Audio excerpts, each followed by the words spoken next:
आप देख रहे हैं BHVC न्यूज।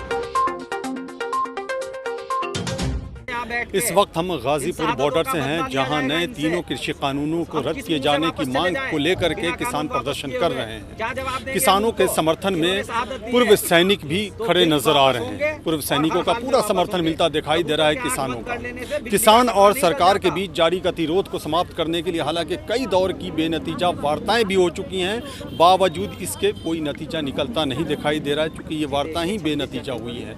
नतीजे बिल्कुल सिफर हैं। सुप्रीम कोर्ट ने भी 4 सदस्यीय कमेटी का गठन किया है, जिसमें से एक सदस्य ने यह कहते हुए इस्तीफा दे दिया कि वो किसानों के साथ है। ऐसे में इस समस्या का क्या है समाधान? इसी मुद्दे पर ज्यादा बातचीत करने के लिए हमारे साथ, जैसा कि मैंने पहले ही कहा, कि पूर्व सैनिक किसानों के समर्थन में बैठे हुए हैं। वो गाजीपुर में हैं, हम उनके साथ हैं। उन्हीं से जानने की कोशिश करते हैं कि आखिर कैसे निकलेगा समाधान और इनका समर्थन किसानों को जो मिला है तो इससे किसानों के मनोबल को कितनी मजबूती मिलती दिखाई दे रही है।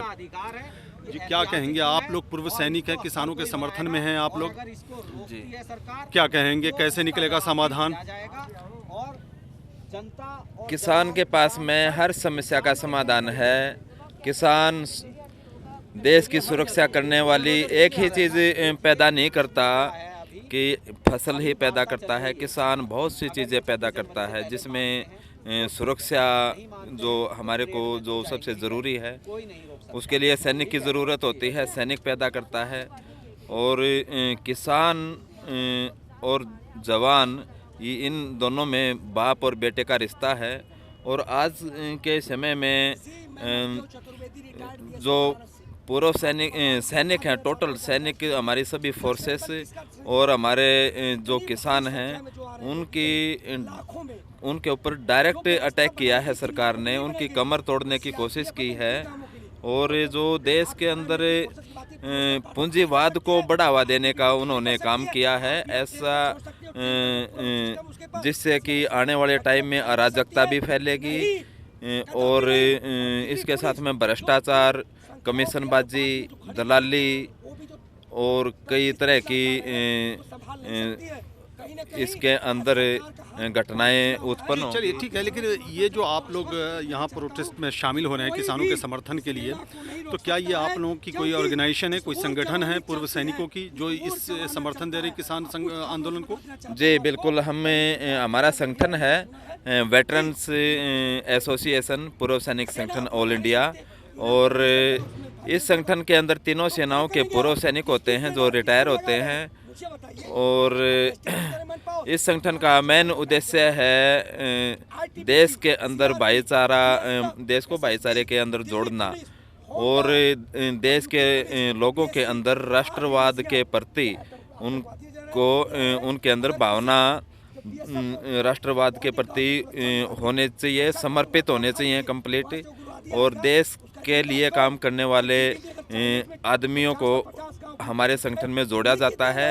और अब ये मात्रा बहुत ज़्यादा बढ़ रही है। हम मंजिल के नज़दीक हैं। राष्ट्र को, देश को अखंड भारत बनाने का हमारा जो क्रांतिकारियों का सपना था, वो पूरा होने जा रहा है। चलिए, और हमारे साथ तो कुछ और भी पूर्व सैनिक हैं, बुजुर्ग भी हैं इसमें शामिल, जो इस वक्त बैठे हुए हैं किसानों के समर्थन में। उनसे भी जानने की कोशिश करते हैं। जी, आप क्या कहेंगे? हाँ जी, हम तो सैनिक हैं। हाँ जी, हम तो देसा सिंह पीलीभीत से हैं। हम 1965 की लड़ाई लड़ चुके हैं। अब 75 साल की उम्र हो चुकी है। अब लाखों हजारों आदमी जो यहाँ देखते हो, बच्चे बुढ़े सब यहाँ बैठे हुए हैं और कितनों की सर्दी से मौत हो चुकी है। और हम तो यही चाहते हैं, मोदी जी को निवेदन करते हैं, जो जल्दी से जल्दी ये कानून वापस कर ले और ये भी बाल बच्चे अपने घर को जाएं। और जैसे ये लेट करते जा रहे हैं, वैसे बढ़ता जा रहा है। लेकिन क्या आपको लगता है कि वो वापस ले लेंगे, रद्द कर देंगे जो नया तीनों कृषि कानून बना है? जरूर लेना पड़ेगा, लेके इनको जरूर लेना पड़ेगा। आज नहीं लड़ेंगे, करेंगे, कल करेंगे, करना पड़ेगा, लाजमी करना पड़ेगा। लेकिन जो अब तक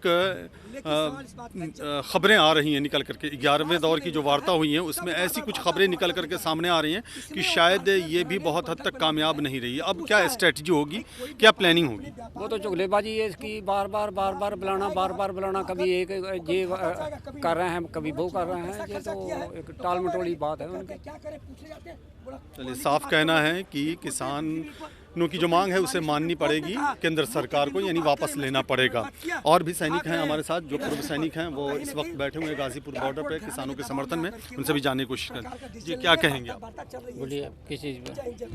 ये किसानों के समर्थन में आप बैठे हुए हैं और एक तरफ किसानों की मांग, दूसरी तरफ सरकार का इनकार। बिल्कुल, किसान अपनी मांग पर अड़े हुए हैं। और किसान मांग क्या रहे हैं? किसान मांग तो कुछ नहीं रहे ना। किसान ये बोल रहे हैं कि आपने हमको जो तोहफा दे रहे हैं वो तोहफा वापस ले लीजिए। तो ये बताइए, जो तोहफा दे रहा है तो तोहफा वापस लेने में उसको इतना तकलीफ क्यों हो रही है? इसका मतलब दाल में कुछ काला है, कहीं ना कहीं वो प्रेशर में है, किसी न किसी के दबाव में है।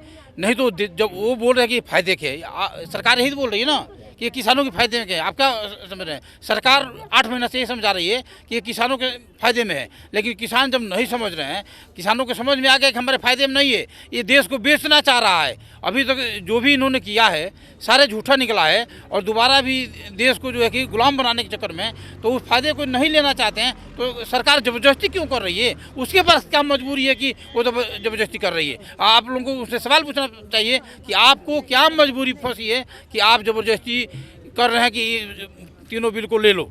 आप आर्मी में किस पद पर?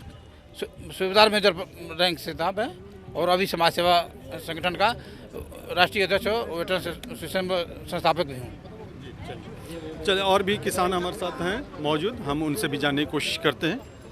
जी, आप? जी, जय हिंद। हरविंदर सिंह राणा, राष्ट्रीय प्रवक्ता व संयुक्त सचिव वेटरन एसोसिएशन। जी सर, पूछें। जी, क्या कहेंगे आप किसानों के समर्थन में यहाँ पे बैठे हुए हैं, किस उम्मीद के साथ बैठे हुए हैं? जी, देखिए, हम खुद किसान हैं। सेना में जाने से पहले हम खेती करते थे, फिर हमने सेना में अपनी सेवा दी और उसके बाद फिर हम खेती कर रहे हैं। तो ये बिल जो सरकार लेके आई है, लाते समय ही इसकी मंशा साफ हो गई थी।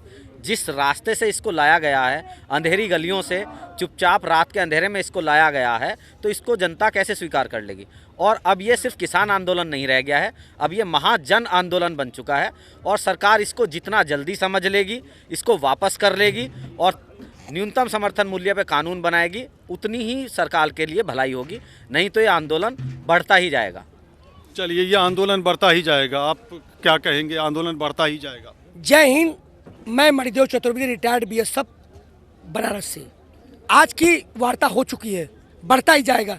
जब तक सरकार बढ़ाएगी तब तक बढ़ता जाएगा। आज बिल वापस ले हम चले जाए घर, तो बढ़ा रही है। आज की भी जो वार्ता हुई है, उन्होंने कहा कि ये 1.5 साल के होल्ड कर रहे हैं, बाकी टाइम जो हम नहीं इससे ज़्यादा कर सकते हैं। लेकिन हम किसानों ने कहा कि जब तक बिल वापसी नहीं तब तक घर वापसी नहीं, और आंदोलन बढ़ेगा। सरकार बढ़ाना चाहती है और लोगों की मौत सुनिश्चित कराना चाहती है और लोगों को इस ठंड में सुकून। अब तो बिल नहीं, अब तो कानून वापसी की बात होगी ना। वही कानून वापसी, पूरी जो कानून वापसी तभी, क्योंकि जब मोदी जी मन की बात करते हैं तो 23 भाषाओं में ट्रांसलेट होता है। लेकिन एक किसान बिल लाते समय, मैं बनारस का हूँ, कितने किसानों से पूछा गया, कितने किसान नेताओं से पूछा गया, कितने कृषि वैज्ञानिकों से पूछा गया, कौन सी एजेंसी थी, क्या थी, कहीं कुछ आंकड़ा है? तो कैसे हम मान लें? रात के अंधेरे में आप अध्यादेश ला के सदन में बिना चर्चा के, जो स्वस्थ लोकतंत्र की परंपरा है कि आप सबसे बात करिए, फिर सदन में चर्चा कराइए, फिर उसके बाद करिए। ये कोई मामूली मुद्दा नहीं था, आप संसद में ध्वनिमत से पास कर दिए। ये जो 70% किसान है, ये जो पूरा जीडीपी किसानों पर चलता है, उसकी बात थी, बिना चर्चा कराए इतनी बड़ी चीज़ आप एक कारपोरेट घराने को सौंप रहे हो। तो कहीं ना कहीं उसी दिन ये बिल संदेह घेरे में होगा था, अर्थात काला कानून हो गया था। इसकी जब तक पूरे कानून की वापसी नहीं होगी तब तक घर वापसी नहीं होगी। पूरे कानून की वापसी जब तक नहीं होगी, घर वापसी नहीं होगी। इसमें एमएसपी को भी कानूनी दायरे में लाने की मांग की जा रही है। तो आप पूर्व सैनिक हैं, जाहिर सी बात है नारा भी यही है, जय जवान जय किसान। सरकार तक आप अपनी बात कैसे पहुंचा पा रहे हैं? हमारी बात आज पूरे वायुमंडल में आर्तनाद गूंज रही है। जब आह निकलती है, चीख निकलती है, तो कहीं ना कहीं बारूद का काम करती है। आप शास्त्र गवाह है, इतिहास गवाह है, वो चीज़ें अपने आप नष्ट हो जाती हैं। आज पूरी भारतीय जनता, पूरा जनमानस, पूरा लोकतंत्र यहाँ खड़ा हुआ है, यहाँ तक विश्व समुदाय खड़ा हुआ है। कहीं ना कहीं ब्रिटेन का प्रधानमंत्री का नाम मैं जोड़ता हूँ तो चीज़ें तो कहीं ना कहीं अपने आप सुनाई देगा। वो हमारा ये विस्फोट बम की तरह, एक एक्सप्लोजिव की तरह काम करेगा। वो संसद चूर चूर हो जाएगी, जैसे रावण गया, कंस गया, दुर्योधन गया, अंग्रेज गए, मुगल गए। ब्रिटेन के प्रधानमंत्री तो कोविड की वजह से नहीं आए ना। देखिए कहीं ना कहीं ये बातें जोड़ी जा रही है। ये तो इसका इवेंट चल रहा है इनका ना, लेकिन मैं कह रहा हूँ क्यों नहीं ब्रिटेन प्रधानमंत्री, भाई आपने कहा आने की बात थी, आपने पुष्टि की, 10 दिन पहले तो हुआ, पहले तो पुष्टि थी आ रहे हैं, तो अब क्या कर रहे हैं आप? कोविड हो गया, कोविड बहुत पहले हुआ था, अनलॉक 5-6 चल रहा है, आपने 2-3 में घोषणा कर दी थी और उनकी सहमति मिल गई, तो अब कहाँ, अब तो घट रहा है। देखिए कहीं कोरोना नहीं है। ये जो आपका संगठन है, जैसा कि मैंने शुरू में पूछा था, और इसमें पूर्व सैनिक शामिल हैं, तो इसमें कितनी बड़ी संख्या में पूर्व सैनिक शामिल हैं इस संगठन में, जो किसानों के समर्थन में यहाँ मौजूद हैं या दूसरे बॉर्डर्स पे भी? इसमें सैनिक, अर्धसैनिक बल, होमगार्ड, अग्निशमन और सिविल लोग भी, सारे लोगों की इसमें है। इसमें कम से कम 40 लाख लोग जो देश के हैं इसमें शामिल है। हमारे 22 राज्यों में इसकी सारा विस्तार है, तो ये सबके लिए काम करते, सब लोग इसमें हैं। आखिरी सवाल, क्या आपको लगता है कि सरकार आपकी बात नहीं मान रही है, नहीं सुन रही है? आपकी मतलब जो प्रोटेस्ट में शामिल हैं वो, जो समर्थन में शामिल हैं वो? जी बिल्कुल, हिटलर शाही, मुसोलिनी, किम जोंग, सब कुछ उसी आधार पर चल रही है। ये हम बार बार जितने पत्रकार पूछे, हम कहा नहीं मानेगी, क्योंकि पाप कभी हार नहीं मानता। पाप को हराओगे फिर पनपेगा। इसको नष्ट होना है और नष्ट होके तब ये खत्म होगा। ये नहीं मानेगा अंतिम दम तक, जब तक लोकतंत्र अपनी ताकत नहीं दिखा देगा, संसद भवन में नहीं पहुंच जाएगा, तब तक ये नहीं मानेंगे। आपके चैनल के माध्यम से कह रहा हूँ। जय हिंद, जय भारत। आप क्या कहेंगे? रिटायर्ड सूबेदार गुरचरण सिंह जी, क्या कहेंगे इस प्रोटेस्ट को लेकर के?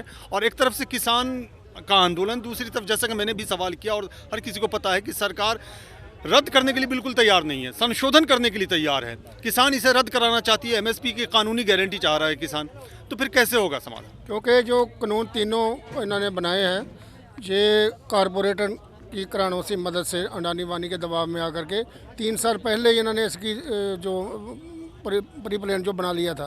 अभी उनके गोडाउन वगैरह तैयार होने के बाद ये मई जून में कोरोना महामारी की आड़ में रात के अंधेरे में इन्हें गुंडागर्दी करके ये कानून पास कराए हैं। राज्यसभा में इनका बहुमत नहीं था, कैसे पास हो गया दमनी मत से। तो ये जो तीनों काले कानून है, ये जो गवर्नमेंट है जिन्हें फेडरल ढांचा रहने दिया, ना इसने संघीय ढांचा रहने दिया। ये जो एग्रीकल्चर बिल है, एग्रीकल्चर कोई भी है, ये स्टेट के अंडर है। इन्होंने ये बिल ही अनकॉन्स्टिट्यूशनल है, इसके ऊपर कोई बहस ही नहीं हिंदुस्तान में होनी चाहिए। सुप्रीम कोर्ट को खारिज करना चाहिए था। इस सुप्रीम कोर्ट ने और उसकी बना करके कमेटी इसको और उलझा दिया सेंट्रल गवर्नमेंट के साथ मिल करके। लेकिन सुप्रीम कोर्ट ने जो 4 सदस्यीय कमेटी बनाई, हालांकि एक सदस्य ने इस्तीफा दे दिया, तो कमेटी के पास किसान क्यों नहीं जाना चाह रहे? ये कमेटी है जो बिल ही कॉन्स्टिट्यूशन, उसमें क्या बहस करें? एक चीज़ हमारे को दिख रही है, जहर है, उसमें क्या क्यों चेक रहे हैं कि इसमें 60% जहर है कि 80% जहर है? किस चीज़ को हमने साबित कराना चाहते? जो जहर है वो जहर है, चाहे उसमें 90% जहर है, चाहे उसमें 40% जहर है। वो कानून ही किसान की डेथ वारंट मानते हैं उसको। जी, आप आर्मी में किस पद पर थे? हम सूबेदार रिटायर्ड हैं। तो उम्मीद है कि ये कानून वापस होगा? ये गवर्नमेंट को कर लेने चाहिए। जितना हिंदुस्तान में पूरे में अराजकता का माहौल है, लोग सड़कों पर हैं, गवर्नमेंट को स्थिति को संभाल लेना चाहिए। 26 जनवरी के बारे में क्या कहेंगे? ट्रैक्टर रैली 26 जनवरी हम मनाएंगे, हमारा जो मौलिक अधिकार है। ट्रैक्टर रैली जाएगी? ट्रैक्टर रैली जाएगी। चलिए, बहुत बहुत शुक्रिया आपका। तो ये तमाम पूर्व सैनिक हैं जिनका कहना है कि ट्रैक्टर रैली भी निकलेगी और 26 जनवरी भी हम मनाएंगे, और किसानों की जो मांग है उसे सरकार को मानना ही पड़ेगा। देखने वाली बात ये होती है कि इस समस्या का क्या समाधान निकलता है, क्योंकि सरकार इसमें संशोधन के लिए तो तैयार है, लेकिन इसे रद्द करने के लिए बिल्कुल ही तैयार नहीं है। हालांकि कई दौर की वार्ताएं हो चुकी हैं, जिसका नतीजा बिल्कुल सिफर रहा है। कैमरामैन आशीष के साथ मैं फैज आलम फैजी, गाजीपुर बॉर्डर से। रोज की ताज़ा खबरें सुनने के लिए सब्सक्राइब करें BHPC न्यूज चैनल। साथ ही रोज के नोटिफिकेशन जानने के लिए दबाएं बेल आइकन। साथ ही हमें अपनी राय देने के लिए हमारी वीडियो पर कमेंट करके बताएं और वीडियोस को लाइक और शेयर करना बिल्कुल ना भूलें। आप देख रहे हैं BHPC न्यूज।